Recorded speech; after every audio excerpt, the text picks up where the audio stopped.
సంక్రాంతి అయిపోవడంతో ఏపీలో రాజకీయ వాతావరణం హీట్ ఎక్కుతోంది. ఇప్పటికే వైసీపీ నియోజకవర్గం ఇన్ఛార్జీలకు సంబంధించి 4 జాబితాలు రిలీజ్ చేసింది. ఇప్పుడు టీడీపీ వంతొచ్చింది. అయితే పొత్తుల వ్యవహారంతో టీడీపీ కసరత్తు ఆలస్యం అవుతోంది. మరి టీడీపీతో జతకట్టిన జనసేన ఎన్ని స్థానాలు కోరుతోంది? బీజేపీ కలిసొస్తే ఎన్ని సీట్లు అడుగుతోంది? ఇలాంటి ఆసక్తికర ప్రశ్నలపై బీఆర్కే న్యూస్ ప్రత్యేక కథనం.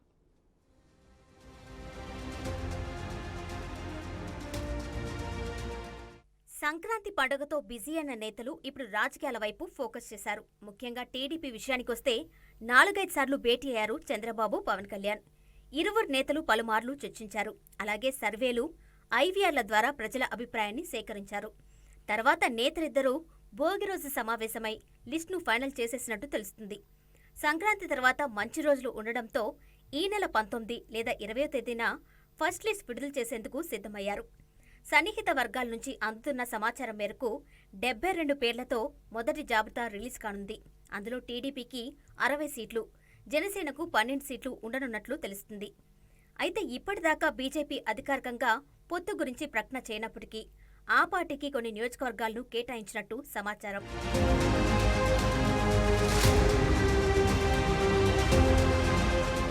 ఆంధ్రప్రదేశ్లో 175 అసెంబ్లీ నియోజకవర్గాలున్నాయి. అందులో టీడీపీ 145 స్థానాల నుంచి బరిలోకి దిగనుంది. జనసేనకు 22 సీట్లు. కలిసి వస్తే బీజేపీకి 8 నియోజకవర్గాలను కేటాయించాలని ఇరువురు నేతలు అంగీకారానికి వచ్చినట్టు ఓ ఫీలర్ బయటకు వచ్చింది. జనసేనకు కేటాయించే సీట్లలో నెల్లూరు అర్బన్ ఉన్నట్లు సమాచారం. నెల్లూరు నుంచి టీడీపీకి చెందిన చంద్రబాబు సన్నిహితుడు, మాజీ మంత్రి నారాయణ రేసులో ఉన్నారు. గత ఎన్నికల్లో ఆయన తక్కువ మెజార్టీతో ఓటమి పాలయ్యారు. జనసేన ఆ సీటు గురించి పట్టుబడుతూ ఉండడంతో ఈసారి నారాయణకు అదే సీటు కేటాయించి మరో స్థానం జనసేనకు ఇస్తారా, లేక నారాయణే మరో నియోజకవర్గానికి పంపిస్తారా అనేది చర్చనీయాంశంగా మారింది.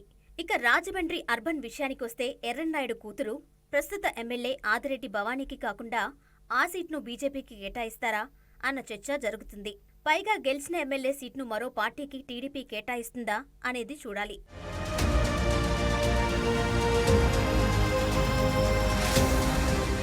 ఇక ఎంపీ సీట్ల విషయానికి వస్తే ఏపీలో మొత్తం 25 లోక్సభ నియోజకవర్గాలున్నాయి. వీటిలో 18 స్థానాల నుంచి టీడీపీ రంగంలోకి దిగాలి అని ఆలోచిస్తుంది.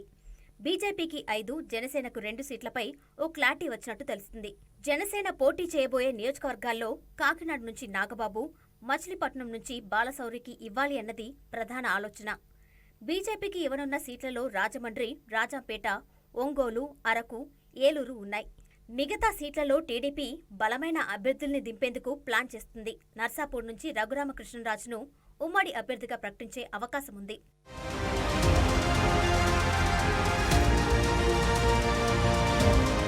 ఇది నాణానికి ఒకవైపు. రెండో వైపునకు వస్తే తొలుత దాదాపు 50 సీట్లను జనసేన డిమాండ్ చేస్తుందట. గతంలో పీఆర్పీ 18 సీట్లు గెలుపొందింది. 35 సీట్లలో సెకండ్ ప్లేస్లో నిలిచింది. ఈ క్రమంలో ఆయా స్థానాలన్నిట్లో తాము ప్రభావం చూపిస్తామంటున్న పవన్ కళ్యాణ్ 50 సీట్లు కావాలి అని చంద్రబాబుతో ప్రస్తావించినట్లు సమాచారం. అయితే ఈ విషయంలో ఇద్దరు నేతల మధ్య చర్చలు జరిగిన తర్వాత జనసేన 22 సీట్లలో పోటీ చేసేలా అంగీకారానికి వచ్చినట్టు తెలుస్తుంది.